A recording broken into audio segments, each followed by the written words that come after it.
Hello, students, and thank you for coming to this virtual college fair. You can use the Q&A button at any time to type questions to the presenters. We ask that you ask these questions directly to the presenter that you are inquiring to and not just the general of all the panelists. Your camera and microphone are off, so no one can see or hear you. Please sign up for more sessions. There are quite a few that are still available. And a recording of this session will be available in about a week on the same page that you registered. So now I will turn it over to our panelists. And first up, we have University of Delaware.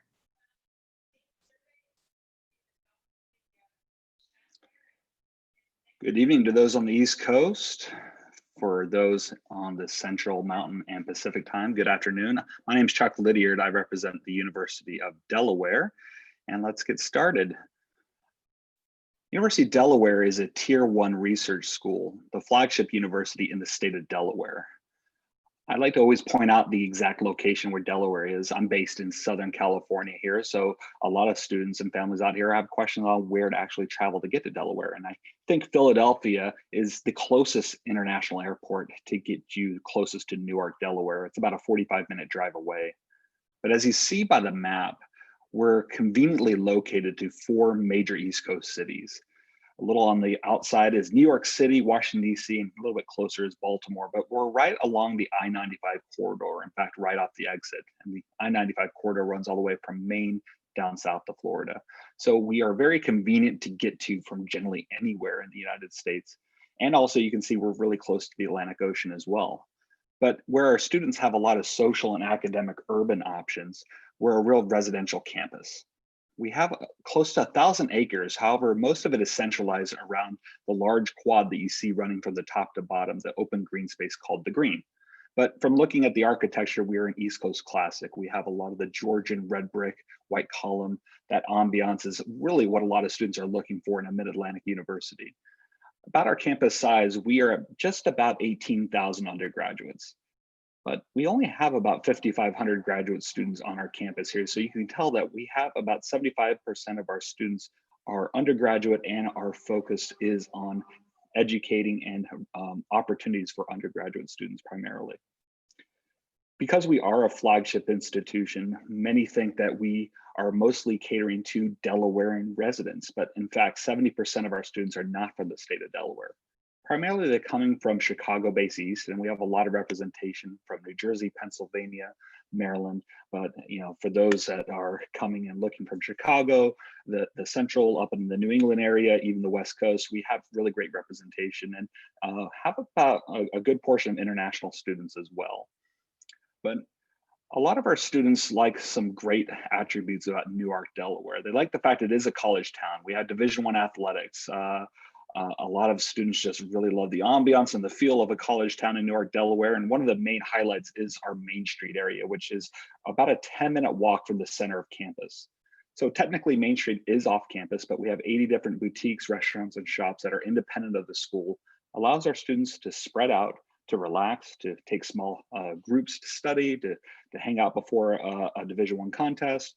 But a lot of anywhere you decide to go, students that are here today, you're going to want to go off campus at least once or twice a week. And some students look at our size. We're technically a larger public flagship, but we have a lot of places for our students to spread out, so it doesn't feel claustrophobic or congested. To the north is Wilmington. Many of our students access Wilmington about once or twice a month, because not only does it have a little bit more of a skyline view, some taller buildings, but it is the financial center of the state of Delaware. It has larger malls, the Microsoft Apple Store, the Riverwalk, and AA baseball. But from the academic side, you have a lot of global and multinational corporations that not only incorporate, but have divisions, centers in Wilmington, Delaware. So we have a lot of job shadowing, internship opportunities. A lot of research from our students has happened with these corporations as well. A little bit about our majors. We're broken up into 8 different colleges. So typical of a flagship university, we have many different majors, many different minor combinations. And in fact, our students will add a couple different minors or even double major. We don't like to silo our students within those individual colleges. We do encourage them to branch out and to explore their academic curiosity. But in all reality, 20% of our students actually come in each year as university studies students. And that essentially means they're undecided or they want to just come and go through our liberal arts curriculum and decide either after their first semester or at the end of their sophomore year. If you had to ask me if there were any limitations in doing so, we have some pretty selective majors at the University of Delaware. Nursing is going to be our most competitive major. Chemical and mechanical engineering, as well as biomedical engineering, tend to be a little bit more competitive for an internal transfer. And I also feel for a rising or a high school senior who might be applying this year, those are some majors that you definitely want to have as your first choice on the common application or coalition. But all in all, most students know us, especially for our health sciences and STEM. We're the number one ranked physical therapy school in the nation. We've had Dow and DuPont in our backyard since the 1970s, as well as Gore. So chemical engineering, biomedical engineering are very big at the University of Delaware, but we also are very big in business. We actually have JP Morgan Chase that has a 3,000 square foot legal office in our business building, but really great in the liberal arts fields as well. We are one of 4 institutions that has art conservation as an undergraduate and graduate program. And we have excellent psychology, neuroscience, entrepreneurship programs, education. So it's not just one particular field that drives students at the University of Delaware. For those students who are looking for a more enriched academic experience beginning that very first semester, the Honors College is probably a college you might want to consider. Although I will say all of our students are challenged academically, but the honors students, you do have a little bit more curated advising and resources for travel abroad, research, and you have the ability to register first for classes on campus. All of our, within our Honors College, about 45% of them go on to do postgraduate work. We were the first school to actually do a formal travel abroad program. So the World Scholars allow students to internationalize their experience right away. And if you have any more questions, I could spend a half an hour on this program, so please reach out. And as I'm wrapping up here, we have many different mentorship programs. We have a great 73% four-year graduation rate. We're open on the Common Application and Coalition right now. And take this down if you like entrepreneurship. This is a high school, the #1 ranked entrepreneurship program in the nation, and it's open to all students around the globe. And take a screenshot. This is my contact information. Again, I'm on the West Coast, but I can help direct you to any counselor. I will be in the Q&A chat room, but now I want to pass it on to our next college. Great, thank you so much. And up next, we have American University. Good evening, everyone. My name is Christina Castiglione. I'm one of the assistant directors of admission here at American University. I also want to acknowledge that my colleague Michelle is with us today, and she will be responding to any questions in the Q&A. So feel free to direct any questions to her. So American University is a mid-sized private institution in Washington, D.C. As you can tell from the map, we are in the northwestmost part of the district. So we are about 4 miles from the start of the White House and the National Mall, which we consider to be downtown DC. And so because we are in kind of a more suburban and residential neighborhood, we do offer our students a very traditional campus experience, more of that residential feel. So it really is the best of both worlds for our students to have access to all of the opportunities of DC, but not sacrifice that traditional campus experience. And something very unique about being an AU student is to make sure our students are really able to access everything going on in the district. We give all of our students an unlimited pass to use the public transportation system in DC, which we refer to as the Metro. We are currently the only school in the district to offer that to its students, and it is built into your tuition and fees. So you have full access of the public transportation system that gets you anywhere throughout DC, parts of Maryland, parts of Northern Virginia, and that's never an additional cost to our students. So as I mentioned, we are considered mid-sized. We have about 8,500 undergraduates and about 5,800 graduate and law students. So we are a predominantly undergraduate institution. Our average class size is about 23 students, and the student to faculty ratio is 11:1. So the university really promotes those small seminar discussion-based courses over large lecture halls, and you will find that our professors are very accessible, not only because of these small class sizes, but also because the institution is predominantly an undergraduate community. And most of our professors both teach in the DC area and or they work in the DC area and teach on campus. So they're very well connected within their professional communities, and they're oftentimes great academic and professional resources to our students. And about 32% of our students identify as a student of color, and we represent all 50 states and 122 countries. So both regular diversity and geographic diversity in terms of where our students come from, not only all over the United States, but all over the world. And this is just a picture of campus, just to give you a sense of what our campus looks like. As I mentioned, it is more of a traditional campus feel. There's a lot of green space. We have a traditional quad, and a fun fact about our campus is that we are a registered arboretum. We have over 130 different types of trees on campus, including the cherry blossoms. So a little bit about your first year at AU. The institution has done a fantastic job at really supporting its students in that transition from high school to college.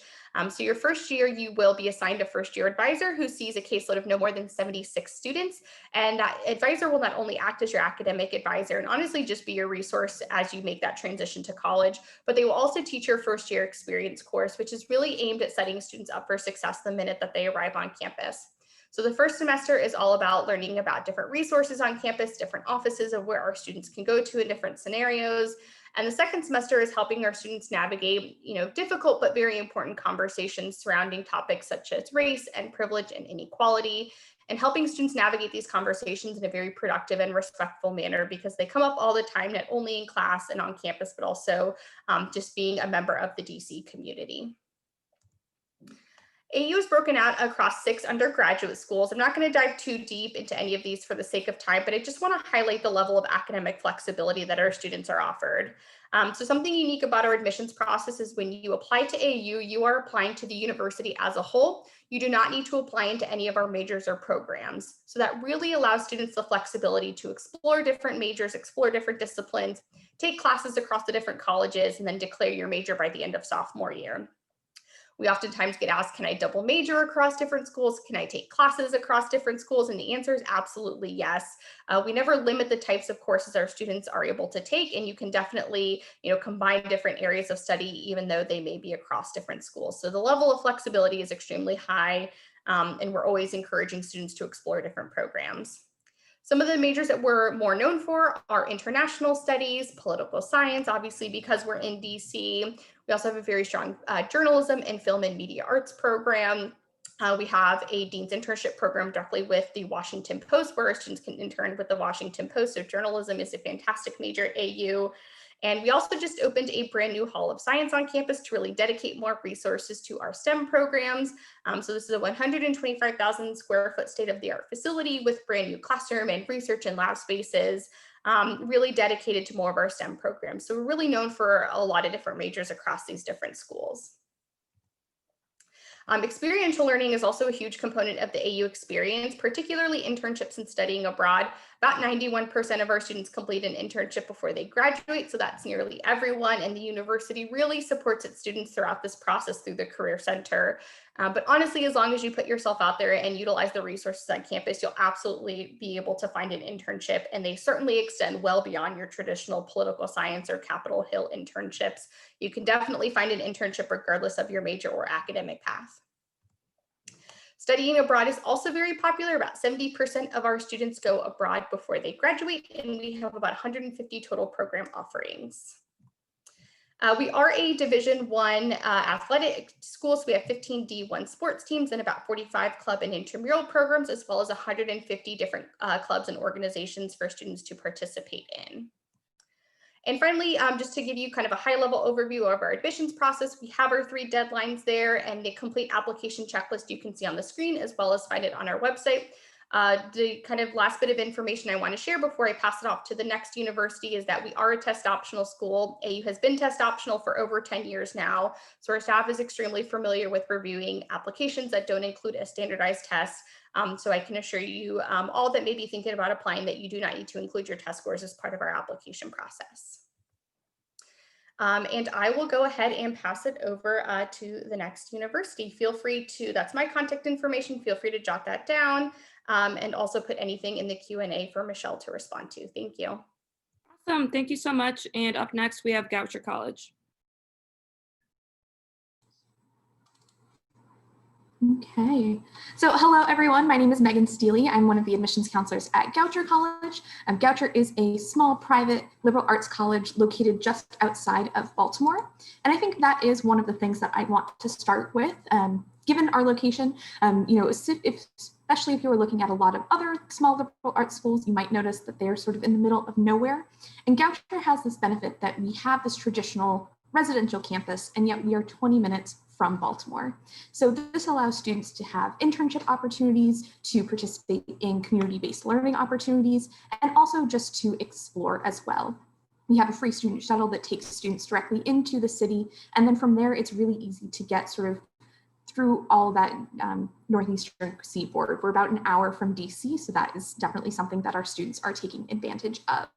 But then we do have this traditional residential campus, very green. We're located about 20 minutes north of Baltimore in the town of Towson, which has a Target, Walmart, and all of the stuff that you would need in addition to a downtown area.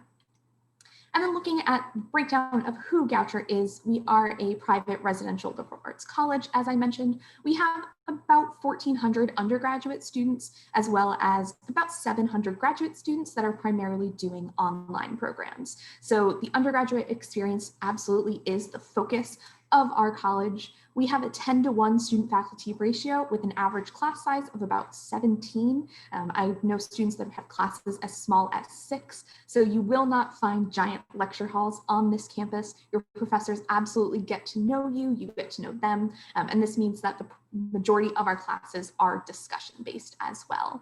Goucher student body is also diverse in many different ways. So we have students coming from about 45 states and over 50 different countries. About 40% are coming from the state of Maryland, but California is actually the 5th highest represented state on campus. We have about 40% of our students that are students of color, about 40% are members of the LGBTQ community, about 30% are first generation students, and about 30% are student athletes. So diverse in sort of many different ways. And really to help with students from various marginalized communities, we have CRE, which is the Center for Race, Equity, and Identity. And so they have a series of pre-orientation programs. There's mentorship, events, affinity spaces, but also outreach to sort of the community at large. So you can definitely connect and learn throughout our student body.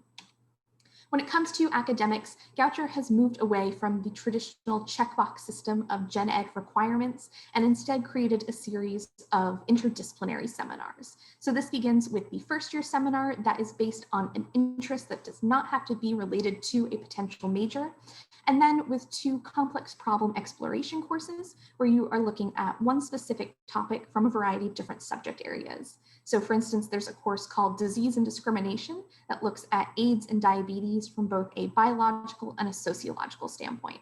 So you have students from all different academic backgrounds in those classes and are able to lead the discussion at different points, but still get the exposure to all of the other subject areas.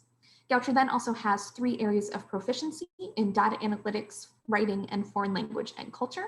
Data analytics being our version of math that is much more focused on statistics and data analysis. And then we do also have 2 institutional commitments in race, power, and perspective and environmental sustainability. And these are not specific classes that you will take, but topics and themes that you will encounter throughout your time at Goucher, both in your classes as well as reflecting upon it during your study abroad experience and with our first year common read.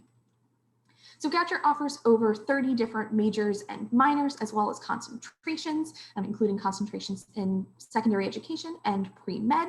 You have until the end of your sophomore year to declare a major. About 30% of our students will come in undecided, which is absolutely fine. A lot of our students are double majoring or minoring, and students even have the ability to create their own major. I would say most popular majors tend to be psychology, biology, international relations, and creative writing, but we have students that are taking advantage of the full spectrum of departments, including one who is a double major in chemistry and dance. Goucher also requires all students study abroad. We've been requiring this since 2006, and we're the first school in the country to require this. And students are either doing a traditional semester abroad where you enroll directly into an international university, or they're completing a 3-week intensive course abroad, known as an ICA, and those are led by Goucher faculty members and primarily run during the summer. Those tend to be interdisciplinary or thematic in nature. We joke that you can go anywhere except Canada, Mexico, North Korea, and Antarctica. There are a few other countries that we don't currently have programs in, but we send students to over 60 different programs in over 30 different countries. In terms of student life, we are a residential campus. We have our first year village where all of our first year students live, very intentionally built to foster community, a centralized dining hall, over 60 different clubs and student organizations ranging from student government to a beekeeping club, as well as signature events through our student engagement team. Our recreation and wellness program will hold online or on-campus events as well as off-campus. And then we also have Division III athletics as well. And then from an application standpoint, we are on the Common App with no application fee. We are test optional and have been test optional since 2006. So truly test optional, do not worry about sending your test scores. But then Goucher also has the Goucher video application that allows students to submit a 2-minute video, basically introducing themselves. And instead of submitting their transcript, they submit 2 graded writing samples. And also all students are automatically considered for merit scholarships that range from $12,000 to $35,000 each year. So I would love to answer any questions that anyone has and continue to connect with Goucher. Thanks. Great. Up next, we have College of Charleston.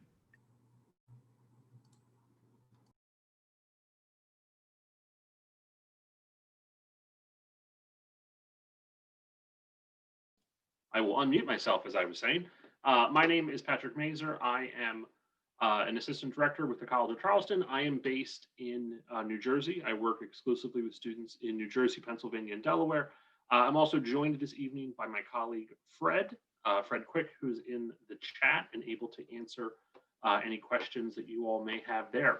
College of Charleston is a public institution in the great state of South Carolina, right on the coast. So we are in the beautiful, charming city that is Charleston, South Carolina. I always like to start with this kind of lead in because it sets a great stage and a great backdrop for where we are. We are in a very historically preserved city. So the charm and architecture and character, the green open space, and obviously the backdrop of the water is the setting for where our students get to spend their time. And obviously is a place known for its hospitality and its warmth and engagement. Our students obviously very kind of quickly find themselves at home and comfortable in the Charleston space. As I said, we are located right on the coast. And so we obviously have it make it pretty easy for our students to get back and forth. From the Charleston International Airport, students are able to get direct flights really from all over the place.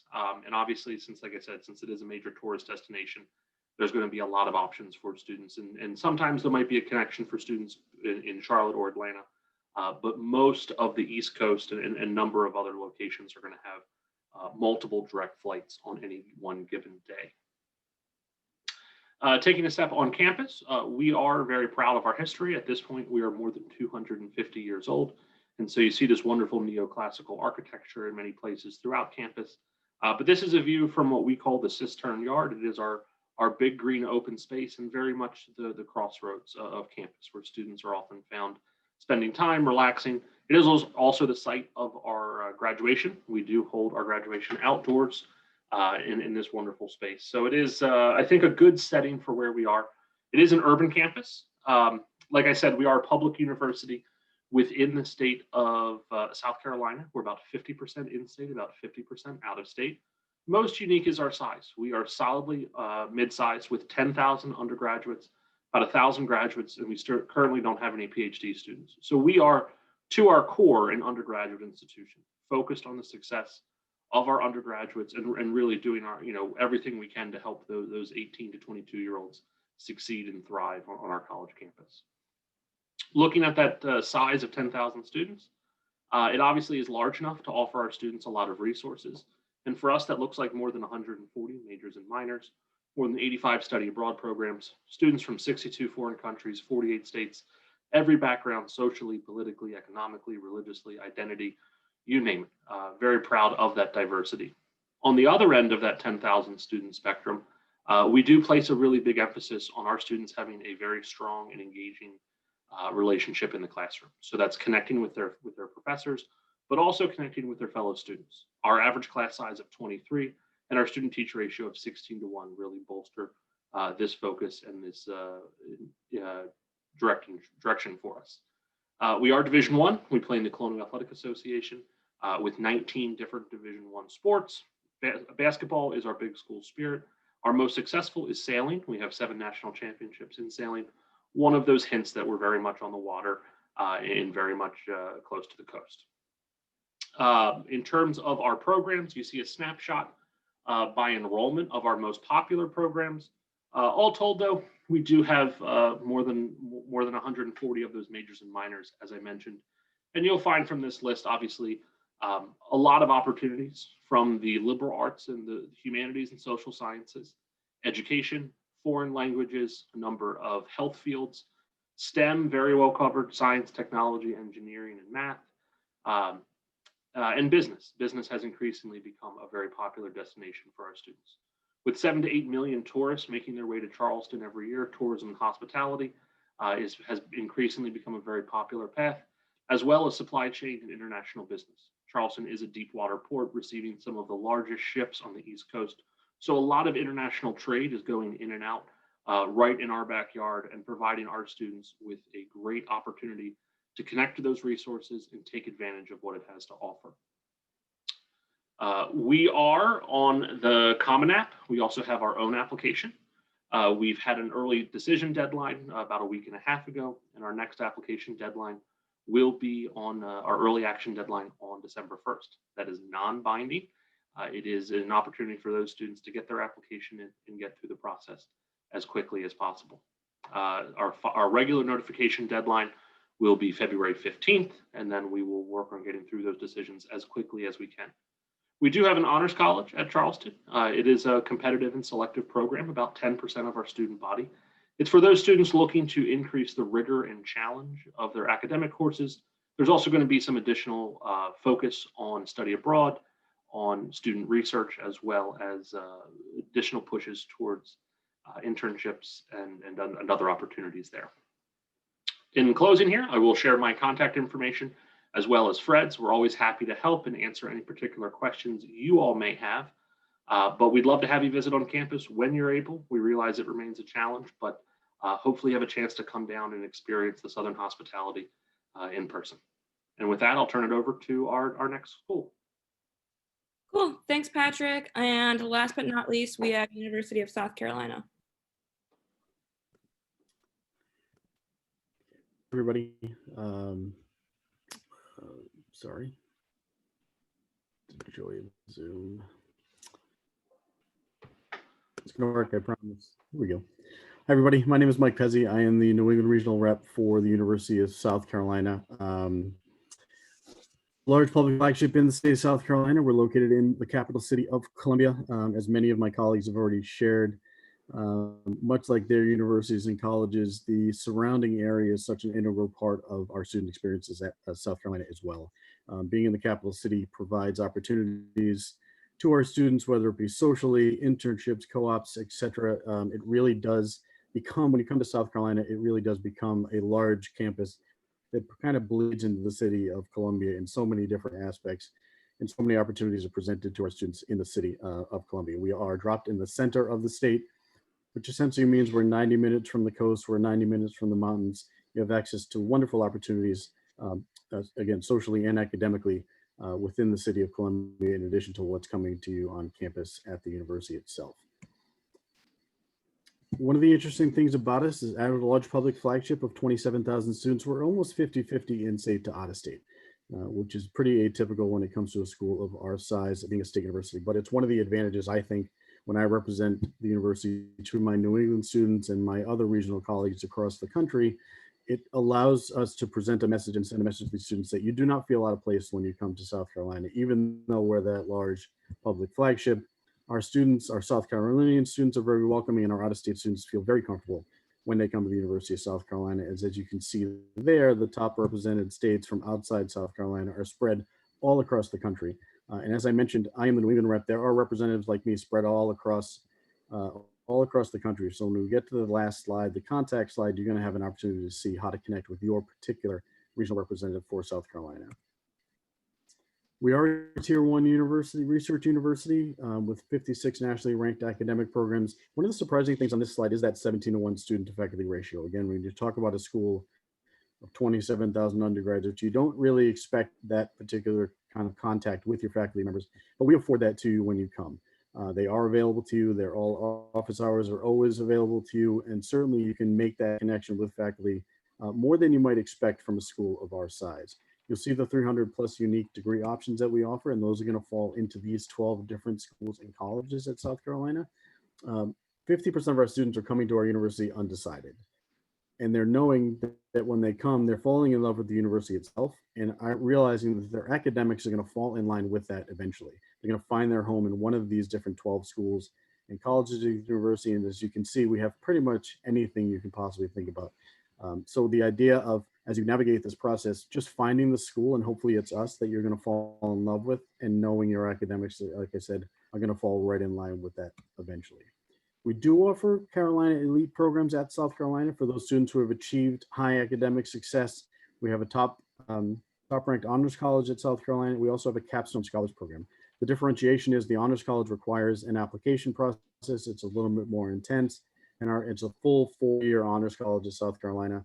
Our capstone scholars program is a 2-year invitation only, and that is a program that we've designed for those students who may have developed some leadership opportunities through high school, some community service, but those will become important aspects of their high school career, and they want to continue those with us.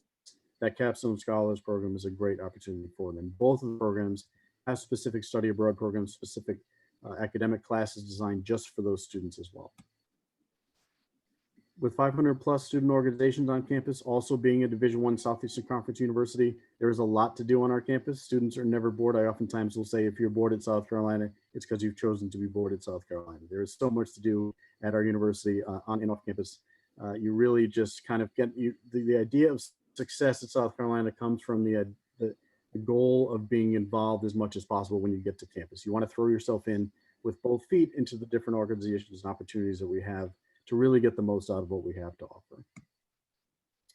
I'll just touch quickly on our application requirements. We do accept our own application, the Coalition or the Common App, our application fee, and these are the other requirements you see here, the self-reported transcript, and then one supplemental material. Like many of my colleagues have mentioned, we have moved to test optional as well this year, and so you don't have to send us test scores if you choose not to. You can, but the other options are there: 3 AP or IB or Cambridge scores, or a graded essay with the requirements that are listed there. This is the freshman profile for students that came in last year. We do have test scores here just to give you a guide as to what our students are looking like in each of the 3 different programs that we offer. Standard freshman, the honors college I talked about, as well as the capstone program.